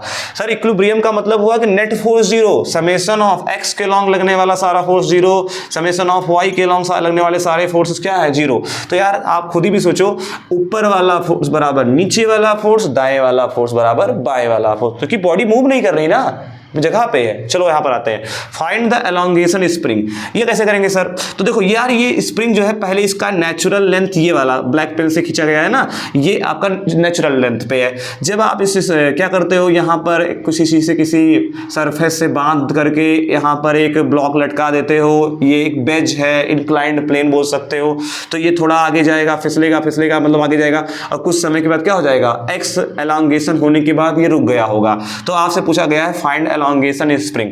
तो बेसिकली जब स्प्रिंग x लेंथ एलोंगेटेड हुआ है तो स्प्रिंग लगाएगा पीछे की तरफ, ये एंगल मान लेते हैं थीटा, तो स्प्रिंग लगाएगा पीछे की तरफ, क्या लगाएगा, स्प्रिंग फोर्स। और यहां पर इसको नीचे कौन ला रहा है, mg sin थीटा। कौन ला रहा है, mg sin थीटा। देखिए यहां पर बेसिकली बेड तो लगेगा नीचे की तरफ mg, तो इसका जब दो कंपोनेंट करते हैं तो एक कंपोनेंट आता है जो वर्टिकल वाला आता है वो आता है mg cos थीटा, और जो हॉरिजेंटल आता है कितना आता है mg sin थीटा। क्योंकि जब आप उसको कैलकुलेट करोगे तो ये एंगल आता है थीटा, तो कितना आएगा, ये mg cos थीटा हो जाएगा, और ये वाला क्या हो जाएगा, mg sin थीटा। तो यहाँ पर देखिए ये वाला फोर्स किसके बराबर हो गया होगा, mg sin थीटा के बराबर हो गया होगा, तभी तो ये बैलेंस आउट हो गए हैं, तभी तो ये ब्लॉक क्या है, इक्विलिब्रियम में है। तो कुछ नहीं करिए, क्या करेंगे, mg sin थीटा बराबर क्या रख देंगे, सारे बच्चे बोलो, क्या, स्प्रिंग फोर्स, यानी mg sin theta is equal to spring force की वैल्यू होती है माइनस का के एक्स। तो आप यहाँ से जो भी पूछेगा, एलोंगेशन पूछा है, आप आराम से निकाल दो। आपको मास दिया रहेगा, आपको के का मान दिया रहेगा, आपको ये एंगल दिया रहेगा कि थीटा एंगल कितना है। ठीक है, तो ये 2 क्वेश्चन हो गए। हाँ, तो यहाँ कुछ बच्चों को यहाँ पर डाउट आया कि सर ये वाला एंगल थीटा कैसे हो गया। हम रिजॉल्व करना सीख जाएंगे, लेकिन सर एंगल कैसे जान पाएंगे। तो आओ देख लो बाबू, यहाँ मैं डायग्राम बना दिया हूँ प्रॉपर तरीके से। देखो एमजी हमेशा डाउनवर्ड लगता है नीचे की तरफ, ये तो मैंने पहले ही सिखा दिया बीडी में। अब ये डाउनवर्ड नीचे लग रहा है, तो इसका देखिए यहाँ पर अब एक वर्टिकल कंपोनेंट, क्योंकि ये फोर्स है तो इसको हमें क्या करना है, अलोंग द सरफेस और परपेंडिकुलर टू द सरफेस, यानी इस इंक्लाइंड प्लेन के सरफेस के अलोंग और इसके परपेंडिकुलर हमें क्या करना है, फोर्स को रिजॉल्व करना है। तो जब हमने रिजॉल्व करने का प्रयास किया तो ये वर्टिकल लाइन हो गई, ये हॉरिजॉन्टल लाइन यहाँ पर हो गई। ठीक है, अब ये बताइए अगर ये एंगल थीटा है और ये क्या होगा, ये हमेशा डाउनवर्ड नीचे की तरफ है तो ये 90 होगा। तो ये थीटा, ये 90, तो ये वाला एंगल कितना आएगा, 90 माइनस थीटा। बोलो भाई ये कितना आएगा, अगर ये थीटा ये 90 तो ये कितना आएगा, 90 माइनस थीटा, तभी तो 180 होगा। और अगर और ये पूरा कितना है, ये पूरा 90 है। अगर इतना 90 माइनस थीटा है और पूरा 90 है तो कितना आएगा, ये बीच में कितना आएगा, थीटा नहीं आ जाएगा। अगर इसको x मानोगे तो यहाँ देखो ये वाला एंगल है 90 माइनस थीटा, इसको आपने x मान लिया तो इक्वल टू कितना है, ओवरऑल ये 90 है, तो यहाँ से 90 से 90 कटा कितना आएगा, x बराबर थीटा आ जाएगा। तो ये भी प्रॉपर तरीके से समझ लीजिए। और रिजॉल्व कैसे करेंगे सर, इस फोर्स को इसके वर्टिकल कंपोनेंट के लॉन्ग, यानी जिसके साथ एंगल बनता है उसको mg cos थीटा लेते हैं, और हॉरिजॉन्टल कंपोनेंट क्या आएगा, mg sin थीटा लेंगे बस। अब उसके बाद सारे ऊपर वाला, क्योंकि इधर से फ्रिक्शन खींच रहा था तो ऊपर वाला फोर्स बराबर, मतलब ऊपर वाला फोर्स बराबर नीचे वाला फोर्स करके फटाक से यहाँ से x की वैल्यू निकाल दो। यहाँ पर बेसिकली माइनस मत लिखिए कि हमें मैग्नीट्यूड निकालना है, x की वैल्यू निकालनी है, हमें यहाँ डायरेक्शन नहीं निकालना है। तो आप यहाँ से x का मान निकाल लो, क्या आएगा, x बराबर आएगा mg sin theta upon k। तो चलिए बच्चों कुछ और देख लेते हैं, प्रॉब्लम बेस्ड ऑन इक्विलिब्रियम। अभी 2 क्वेश्चन और हम लोग पीछे किए थे और अभी बाद में करने जा रहे हैं। Find the value of unknown मास। इसमें अननोन 3 डायग्राम बना के दिए हुए हैं और आपसे पूछा गया है find the value of unknown मास। यहाँ पर m मास की वैल्यू निकालनी है सभी जगह, ठीक है, यहाँ m और m2 निकालना है। तो चलो करते हैं भाई क्वेश्चन। तो यहाँ पर हम मान लेते हैं टेंशन, क्या मान लेते हैं, T। अगर ये T तो क्या होगा, देखिए टेंशन पुल फोर्स है तो यहाँ भी क्या आ जाएगा, T, यहाँ भी क्या आ जाएगा, T। और अगर ये T तो क्या हो जाएगा, ये 2T, ठीक है, क्योंकि आप लोग को 2T वो भी किधर लगेगा, ऊपर की तरफ। देखिए यहाँ ध्यान से नीचे की तरफ लगेगा, क्या लगेगा, 2T। देखिए हमेशा टेंशन क्या होता है, पुल फोर्स है, यहाँ पर पुल फोर्स है, यहाँ पर पुल फोर्स है, ऊपर लगेगा। देखिए जो टेंशन यहाँ लगेगा वही टेंशन ऊपर, यहाँ पर, यहाँ टेंशन जो वही टेंशन यहाँ पर, जहाँ टेंशन यहाँ वही टेंशन यहाँ पर, क्योंकि पुल फोर्स है। अब देखिए ये इक्विलिब्रियम में है सिस्टम, यहाँ पर आप इसको, यहाँ पर ये बेसिकली कील ठोक दिया गया है, समझिएगा इसका मतलब है, नहीं तो कहोगे सर हवा में कैसे उड़ रहा है। तो यहाँ पर देखिए इक्विलिब्रियम में है, इसका मतलब ऊपर वाला फोर्स बराबर नीचे वाला फोर्स, तो यानी कितना आएगा, T बराबर आएगा 4G। अरे भाई m इंटू जी होता है ना। और यहाँ पर भी क्या होगा, देखिए इसका वेट नीचे mg लगेगा, और यहाँ पर देखिए टेंशन 2T पुल फोर्स है ना। देखो टेंशन नीचे 2T ऊपर 2T, तो ये पुल फोर्स है। ये वाला मतलब ये नीचे की तरफ खींच रहा है, यानी रस्सी जो है, ऊपर वाली रस्सी इस वाले पुली को नीचे खींच रही है, और इस वाले मास को रस्सी क्या कर रही है, ऊपर की तरफ खींच रही है। तो यहाँ 2T बराबर क्या हो जाएगा, mg। तो यहाँ से 2T बराबर mg करोगे, m की वैल्यू कितनी है, निकालनी है, mg। अब यहाँ से t का मान क्या है, 4G, तो 2 इंटू कितना आएगा, यहाँ से 4G आ जाएगा, m इंटू जी, तो यहाँ से g से g क्या हो जाएगा, कैंसिल हो जाएगा, कितना आएगा, m का वैल्यू 8 kg आ गया। क्लियर। तो इस तरीके से क्या होता है, ये इक्विलिब्रियम का क्वेश्चन है, ऐसे मास पूछा गया है। ऐसे यहाँ पर भी देखिए one string one tension always pull force, always pull force, always pull force, always pull force. Clear, समझ में आया। देखो पुली पर, सर यहाँ पर आपने पुली पर क्यों 2T दिखा दिया, अरे भैया पुली पर नेट फोर्स हमेशा 0 होता है, तो यहाँ अगर ऊपर 2T लग रहा है, इसका मतलब पुली पर नीचे 2T लग रहा होगा। ये जो 2T दिखाया हूँ, ये जो तीर दिखाया हूँ, बेसिकली पुली पर लगने वाला फोर्स है, और ये जो 2T दिखाया हूँ बेसिकली ये मास पर लगने वाला फोर्स है। दोनों सब इक्विलिब्रियम में है, इसलिए क्या होगा, यहाँ पर हम प्रॉपर तरीके से ऊपर वाला फोर्स बराबर नीचे वाला फोर्स, यहाँ पर भी ऊपर वाला फोर्स बराबर नीचे वाला फोर्स। नेक्स्ट देखो यहाँ पर मान लेते हैं tension T, one string one tension, तो ये T, तो यहाँ पर भी T, अगर ये T, यहाँ पर भी T, यहाँ पर भी क्या आएगा टी। फिर देखिए टी टी, तो यहाँ पर चूंकि पुली पर नेट फोर्स क्या होता है 0 होता है, तो 2t नीचे की तरफ तो क्या होगा 2t ऊपर की तरफ, तो यहाँ पे 2t, तो यहाँ पर भी क्या आएगा 2t। ऐसे ऊपर करेंगे तो क्या आएगा यहाँ पर 1 स्ट्रिंग 1 टेंशन, यहाँ देखिए ये 1 string 1 tension T T T T T, यहाँ पर 2t 2t 2t 2t, यहाँ पर भी क्या होगा बेसिकली 2t होगा। ये एक प्रकार का ऐसा नेचर है इसका, पुल नेचर का, ठीक है, ये पुल फोर्स होता है। यहाँ पर नीचे कुछ ऊपर कुछ बांध दिए होंगे, ऐसा मत सोचना कि हवा में उड़ रहा है, ठीक है। तो चलिए भाई ये इक्विलिब्रियम में इसका मतलब ऊपर वाला फोर्स बराबर नीचे वाला फोर्स, तो 2t बराबर क्या आएगा इसका मास नीचे की तरफ mg, तो यहाँ पर mg हो जाएगा, और यहाँ पर भी ऊपर वाला फोर्स बराबर नीचे वाला फोर्स क्या आएगा t बराबर क्या आ जाएगा 2g। आप यहाँ से चाहे t का मान निकाल लो, चाहे क्या निकालना है आपको मास निकालना है तो अननोन मास आराम से निकाल सकते हो, ठीक है, क्लियर। t का मान यहाँ 2g रख देना, आंसर निकल आएगा। चलो भाई नेक्स्ट क्वेश्चन पे चलते हैं। यहाँ पर भी मानते हैं, यहाँ पर भी क्या निकालना है m1 m2 निकालना है, तो यहाँ पर टेंशन मान लेते हैं t, यहाँ टेंशन t, तो ये t, तो ये t, तो ये t, यहाँ भी t, ठीक है, टी टी, तो ये क्या हो जाएगा 2t, ये 2t, तो ये 2t, यहाँ ऊपर आएगा तो यहाँ पर भी क्या होगा पुल फोर्स 2t, यहाँ भी पुल फोर्स क्या है 2t, ये मास क्या होगा m1 इंटू जी। भाई हमेशा जो वेट होता है वो डाउनवर्ड लगता है, यहाँ पर मास क्या आएगा m2 इंटू जी, ठीक है। ये 2t तो क्या होगा ये 4t, हमेशा ये पुल फोर्स है, यहाँ भी 4t, पुल फोर्स नीचे की तरह है, दिखा दीजिए 4t, ठीक है।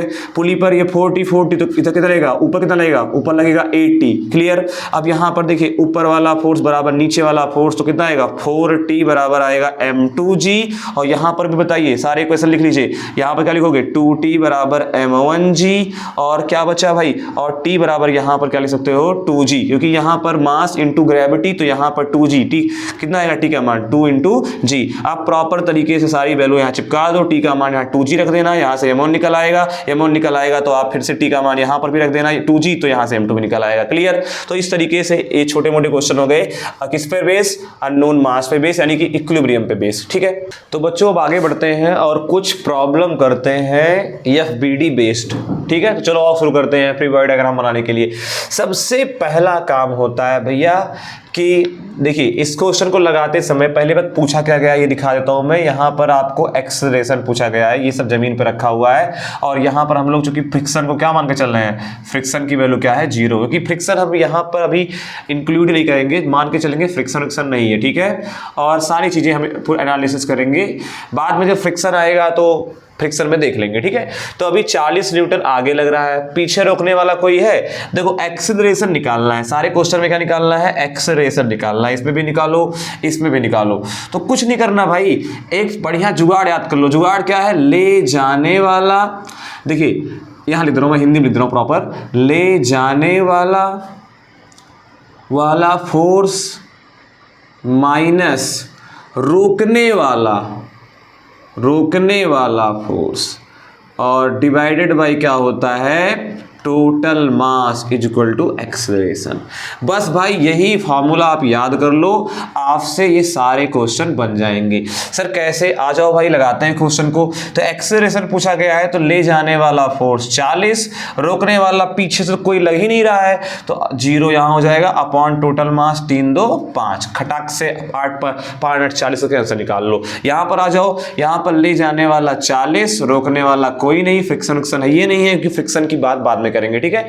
तो अपॉन क्या होगा टोटल मास 5 3 8 2 10, खटाक से यहां से कटापीटी कर लो, 4 मीटर पर सेकंड स्क्वायर यहां पर एक्सेलरेशन मिल जाएगा। एक ही फॉर्मूला रखिए, ले जाने वाला फोर्स माइनस रोकने वाला फोर्स बराबर होता है upon total mass equal to होता है एक्सेलरेशन। बेसिकली ये नई चीज नहीं है, देखिए नेट एक्सटर्नल फोर्स का फार्मूला होता है जो क्या होता है m1 a1 plus m2 a2। अगर कई बंदे हैं, मान लेते हैं 3 बंदे हैं, कोई सिस्टम है उसमें 3 बंदे हैं, इस सिस्टम में कितने बंदे हैं 1 2 3, सिस्टम में 3 बंदे हैं, और तीनों बंदों में क्या कर रहा है, आप लोगों ने पढ़ा होगा कि भाई इसका एक्सेलरेशन इस बंदे का a1, इस बंदे का a2, इसका a3 है, तो आप इस तरह से लिख सकते हो, ये modify version of Newton second law है। F net external equal to होता है m1 a1 plus m2 a2 plus m3 a3। अब यही क्या होता है जो कि हम लोगों ने मान के क्या चला है कि यार यहाँ जो धागा वागा लगा है ना, ये धागा ना तो इनएक्सटेंसिबल, धागा इनएक्सटेंसिबल नहीं है, मतलब धागा एक्सटेंसिबल नहीं है, मेरे कहने का मतलब है ये नहीं कि धागा खिंच जाएगा भाई, जिस एक्सेलरेशन से ये वाला ब्लॉक आगे भागेगा उसी एक्सेलरेशन से पीछे वाला, उसी के साथ पीछे वाला, यहाँ पर भी जिस एक्सेलरेशन से ये आगे जाएगा उसी एक्सेशन से ये पीछे वाला भी जाएगा। यहाँ पर भी सेम कहानी होने वाली है, क्योंकि रस्सी क्या है, इनएक्सटेंसिबल है। क्लियर? इनएक्सटेंसिबल का मतलब सर समझ नहीं आया? मतलब है कि अगर रस्सी का ये वाला पॉइंट 1 सेकंड में 2 मीटर आगे खिसका होगा तो उसके पीछे वाला पॉइंट भी 1 सेकंड में 2 मीटर आगे खिसका होगा। ऐसा नहीं कि सर जी ये खिसता जा रहा है, ये बड़ा हो रहा है रबड़ की तरह। रबड़ थोड़ी ना है भाई, समझ में आया? चलो, तो यहां से यार सर ये फार्मूला यही तो है, यही फार्मूला है भैया। आप लोग को लग रहा होगा नया। देखो यहां पर सारे का सबका एक्सीलरेशन सेम है, एक कॉमन हो जाएगा, m1 m2 प्लस m3, यही तो हो गया। सारे बच्चे बोलो। और ये नेट फोर्स क्या है भैया? ले जाने वाला फोर्स माइनस रुकने वाले फोर्स को ही देसी भाषा में नेट फोर्स बोलते हैं ना। तो इसका मतलब यही है, ले जाने वाला फोर्स माइनस रोकने वाला फोर्स। तो एक का मान निकालने लो खटाक से, चीजें वही है, आपको बस अलग टाइप से दिख रही है। ये देखो खटाक से इसका आंसर बोलो, ले जाने वाला 40, रोकने वाला कोई है नहीं, 3 2 5, फटाक से आंसर बोल दो। ये तो शायद रिपीट हो गया क्वेश्चन। तो इस तरीके से हम लोग जो है एफबीडी बेस्ड क्वेश्चन करेंगे। सॉरी, यहाँ बच्चों ध्यान से देखिएगा, यहाँ पर जो है 40 न्यूटन है, रिपीट नहीं हुआ भाई, यहाँ पीछे 30 न्यूटन लगा हुआ है। तो प्रॉपर तरीके से हम लोग क्या कर लेते हैं, इसको निकालने के लिए देखो आगे 40 न्यूटन, पीछे कौन लग रहा है, अपोजिशन पार्टी कौन है, 30 न्यूटन। तो यहाँ से 30 हटा दोगे तो क्या आएगा, यहाँ से 10/5 आ जाएगा। यहाँ से इसका देहांत हुआ, कितना आ गया, 2 मीटर पर सेकेंड स्क्वायर। बहुत ही आसान क्वेश्चन होते हैं इस एलएलएम के। अभी और अच्छे क्वेश्चन ला रहा हूँ मैं, पुली वाला भी क्वेश्चन कर लेते हैं बच्चों। इसको मैं प्रॉपर तरीके से क्वेश्चन सॉल्व भी कर दे रहा हूँ कि सर यहाँ पर टेंशन वेंशन आपने दिखाया ही नहीं, डायरेक्ट लगाते जा रहे हो, तो मैं दिखा दे रहा हूँ प्रॉपर तरीके से। देखो यहाँ पर टेंशन है, पुल फोर्स, यहाँ भी टी, यहाँ भी टी, 1 स्ट्रिंग 1 टेंशन, करना कुछ नहीं होगा भैया। पहले एक बॉडी के बारे में बात करो तो 40, इस बॉडी को 40 न्यूटन आगे लेकर जा रहा था, पीछे कौन खींच रहा है, टेंशन टी। तो यहाँ से ले जाने वाला माइनस रोकने वाला बराबर मास इंटू एक्सीलरेशन। मास क्या है सारे बच्चे बोलो, 3, एक्सेलरेशन कितना है, a, ठीक है, इक्वेशन नंबर 1। अभी देखना वही आएगा जो भी मैं कुछ देर पहले लिखवा नहीं था, ले जाने वाला माइनस रोकने वाला बटे टोटल मास बराबर एक्सीलरेशन, वही आएगा। लेकिन थोड़ा सा मैं इसको प्रॉपर सॉल्व कर दे रहा हूं। यहाँ पर देखो इस ब्लॉक को कौन खींच रहा है, ये टेंशन, और इस ब्लॉक को रोक कौन रहा है, कोई रोकने वाला नहीं है। देखो पीछे फ्रिक्शन उक्शन नहीं है, फ्रिक्शन हम पढ़ेंगे।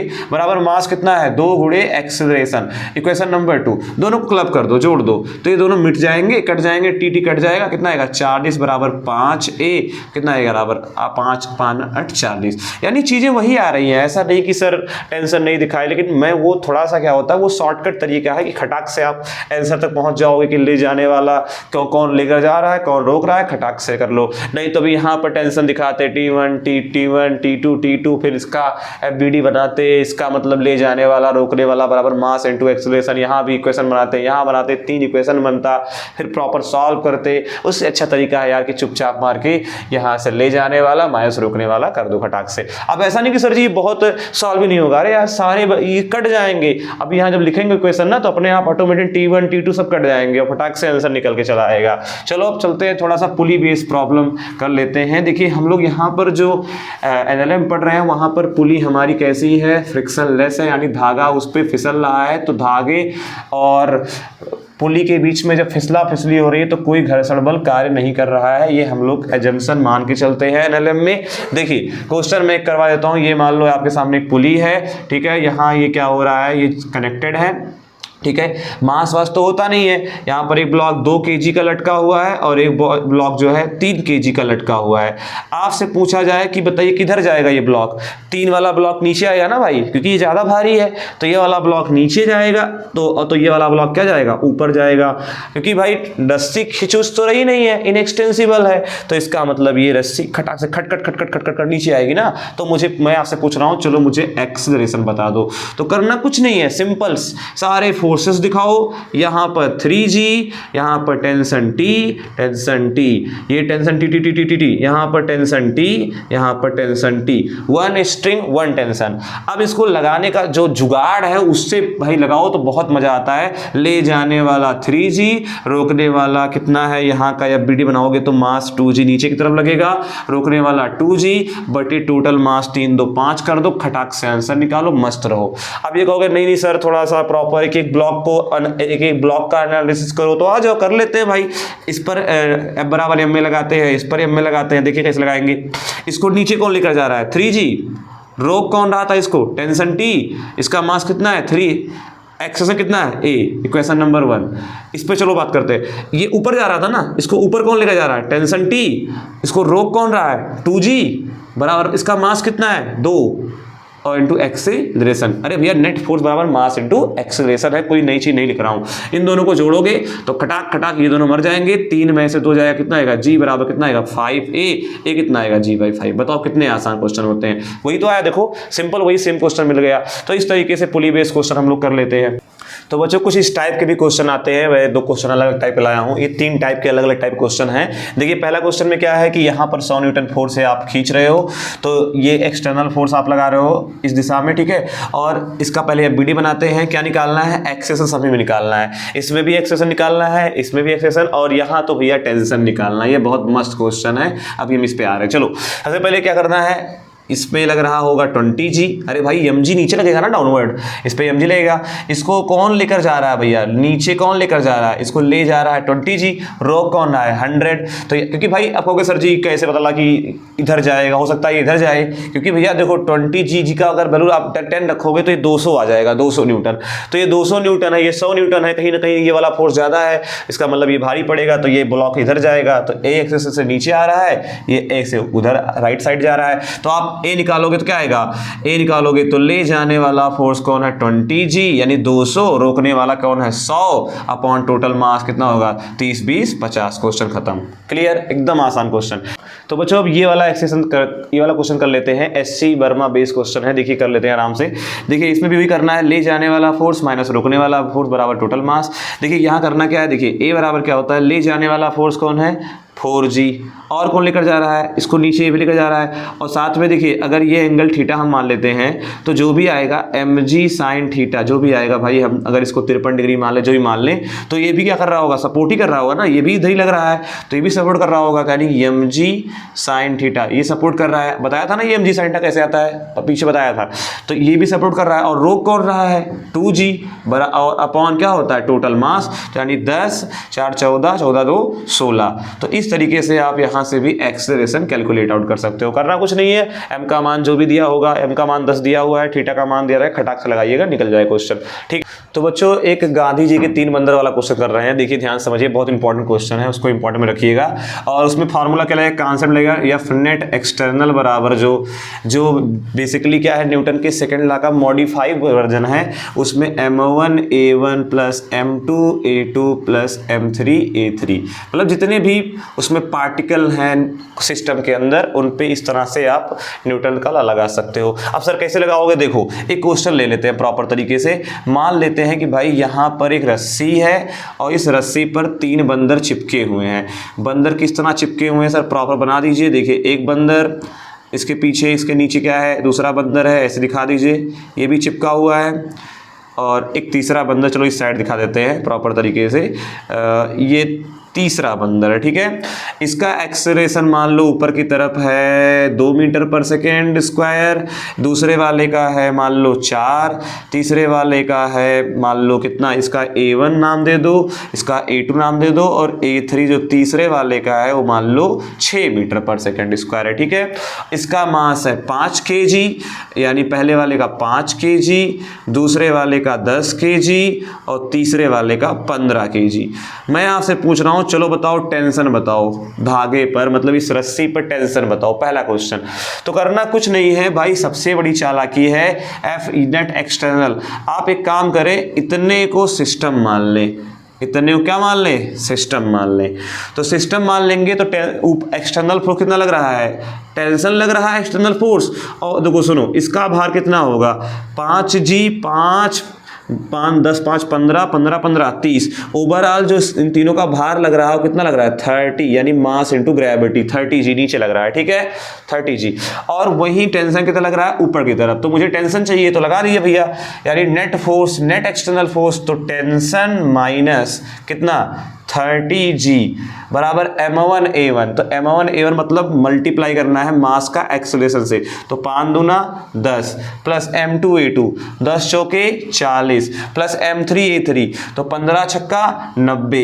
बस इसको सॉल्व कर लीजिए, टेंशन निकाल लीजिए, मस्त रहिए। ठीक है, कोई पूछे नहीं मुझे तो टेंशन दूसरे वाले बंदर के ऊपर, यहाँ पर इसके हाथ में कितनी टेंशन है, मतलब ये दूसरे वाले बंदर के जस्ट ऊपर कितना टेंशन है इस वाले रस्सी पर, इस वाले हिस्से पर। तो यहाँ पर निकालने के लिए आप इतने हिस्से को सिस्टम मान लीजिएगा और इस टेंशन का नाम दे दीजिएगा टी डैश नाम दे दीजिएगा।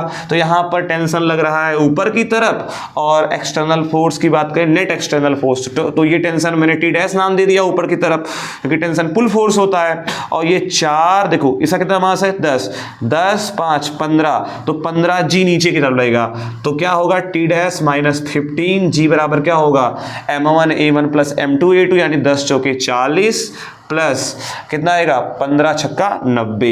आप खटाक से कैलकुलेट करके टी डबल डैश या टी का मान निकाल सकते हो। इस फार्मूले के बेस पर ये क्वेश्चन हम लोगों ने कर लिया।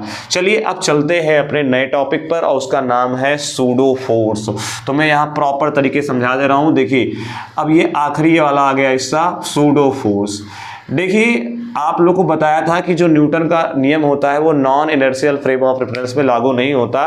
तो सूडो फोर्स क्या है, देखो एक मैं छोटा सा एग्जांपल लेके आपको समझाने का प्रयास करता हूँ। मान लो ये लिफ्ट है, लिफ्ट के अंदर क्या हुआ है, कोई व्यक्ति यहाँ पर बैठा हुआ है और बेसिकली क्या करना है, या कोई व्यक्ति बैठा हुआ है या हटाओ इसको, मान लो कोई ब्लॉक या मास का यहाँ रखा हुआ है। ठीक है, अब आप ये ए एक्सेलरेशन से लिफ्ट ऊपर की तरफ जा रही है। ठीक है, यहाँ पर कोई व्यक्ति जमीन से खड़ा होकर के इसको ऑब्जर्व कर रहा है और उससे बोला गया चलो बताओ इस ब्लॉक m पर लगने वाला नॉर्मल रिएक्शन निकालो। तो वो क्या आंसर रिपोर्ट करेगा, कहेगा भैया पहली बात तो इस पर mg लग रहा है, दूसरी बात सरफेस के साथ छुअन छुआई है तो नॉर्मल रिएक्शन लग रहा है। तो वो FBD में क्या बनाएगा, वो कहेगा भैया इसको नॉर्मल रिएक्शन ऊपर ले जा रहा है, इसके अनुसार नॉर्मल रिएक्शन ऊपर ले जा रहा है। रोक कौन रहा है, इसका वेट mg रोक रहा होगा बराबर मास इंटू एक्सेलरेशन। भाई नेट फोर्स इस ब्लॉक पर बराबर मास इंटू एक्सेलरेशन। तो यहां से कितना आएगा, n बराबर क्या आ जाएगा mg प्लस ma। मैंने कहा ठीक है भाई, ये पहले वाले जो ग्राउंड पे जमीन पे बैठा व्यक्ति है वो ये बता रहा है। अब आपने कहा भैया चलो एक काम करो, आप ग्राउंड पे बता रहे हो, अब जो व्यक्ति इसके अंदर बैठा हुआ है उसके हिसाब से क्या ऑब्जर्वेशन होने वाली है, चलो इसके हिसाब से। अब एक व्यक्ति जो है इसके अंदर बैठा हुआ है, अब उसके हिसाब से यानी मैं चलो इसको नाम देता हूं, ये पहला वाला व्यक्ति है दूसरे वाले हिसाब से, तो दूसरे वाले के हिसाब से, दूसरे वाले के हिसाब से इसके हिसाब से क्या क्या होना चाहिए कायदे में, कहानी क्या क्या होगी। तो इससे बोला जाएगा तो यार इसके हिसाब से तो उसमें उसके लिफ्ट के अंदर बैठा हुआ है तो इसको तो ये ब्लॉक जो है रेस्ट में दिखेगा। तो ये कहेगा भैया तुम तो रेस्ट में दिख रहे हो, इसका मतलब ऊपर वाला फोर्स बराबर नीचे वाला फोर्स। तो ये कहेगा भैया n माइ, देखो ये ओवरऑल प्रॉपर तरीके से बोलेगा, ये BD जब बनाएगा तो कहेगा देखो n नॉर्मल रिएक्शन ऊपर लग रहा है, वेट नीचे लग रहा है बराबर मास इंटू एक्सेलरेशन, मास m है, एक्सेलरेशन मेरे हिसाब से 0 है तो मैं 0 रिपोर्ट करूंगा। तो क्या आएगा n बराबर क्या आ जाएगा mg आ गया। अब प्रॉब्लम आ गई यार कि ये वाला आंसर सही दे रहा है, पहला वाला आंसर सही दे रहा है कि दूसरा वाला आंसर सही दे रहा है।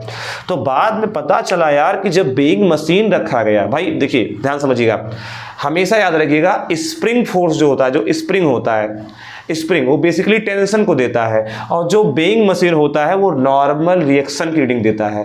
स्प्रिंग टेंशन की रीडिंग देता है और बेइंग मशीन मतलब जो कांटा होता है कंप्यूटर वाला वो नॉर्मल रिएक्शन की रीडिंग देता है। अगर कंप्यूटर वाले कांटे पर आप खड़े होकर के उसमें जंप करो, कूद जाओगे, अगर दबाओगे तो बेसिकली नॉर्मल रिएक्शन बढ़ जाता है। ठीक है, तो वो ज्यादा आपका भार दिखाता है, तो बेसिकली याद रखिएगा। तो इसके हिसाब से जब यहाँ पर बेइंग मशीन रखा गया था तो देखा गया यार भैया यहाँ पर तो भार बढ़ रहा था, इसके हिसाब से इसका आंसर सही आ रहा था और इनका गलत आ रहा था। अब भाई ये कैसे हो सकता है, तब पता चला कि यार इनका observation non inertial frame of reference में है।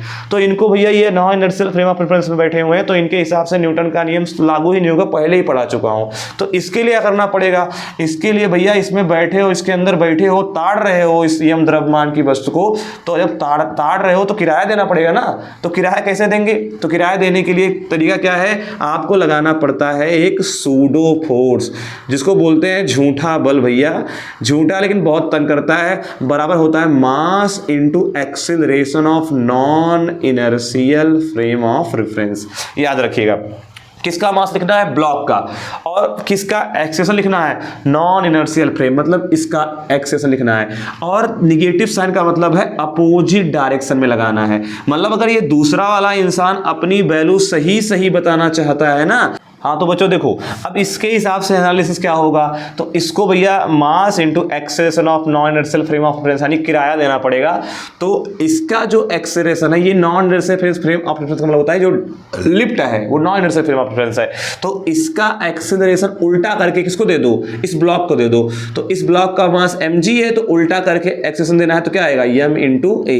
अब इससे बोलो भैया मस्त होके सुकून से बनाओ FBD, तो ये कहेगा भैया चलो आओ रिपोर्ट करते हैं। तो n बराबर इसके हिसाब से अब नॉर्मल रिएक्शन को कौन खत्म कर रहा है, कौन बैलेंस आउट कर रहा है, mg प्लस ma। और इस यानी कि आपने सूडो फोर्स लगाया तो उससे क्या हो गया, न्यूटन का सही सही मतलब न्यूटन का लॉ भी बच गया और दोनों के हिसाब से ऑब्जर्वेशन भी सही आ गया। तो ये एक प्रकार का सूडो फोर्स है, ये तब लगाना पड़ता है जब न्यूटन का नियम खास तौर से एक्सेलरेटेड फ्रेम में नहीं लगता है, तो वहां पर हमें लगाना पड़ता है। क्या तरीका है, minus mass into acceleration of non inertial frame of reference. मतलब कि फोर्स किसको देना है, m मास को देना है, और भी किधर देना है, जिस तरफ उसका एक्सेलरेशन हो इस लिफ्ट का, जो एक्सेलरेटेड फ्रेम ऑफ रेफरेंस है उसी के एक्सेलरेशन के जस्ट अपोजिट देना है। क्या करना है, minus m into acceleration of non inertial frame of reference. अब आप प्रॉपर तरीके से n बराबर कर दीजिए। इस वाले बच्चे का भी आंसर सही आया जो लिफ्ट के अंदर है, और इसके हिसाब से भी आंसर सही आया।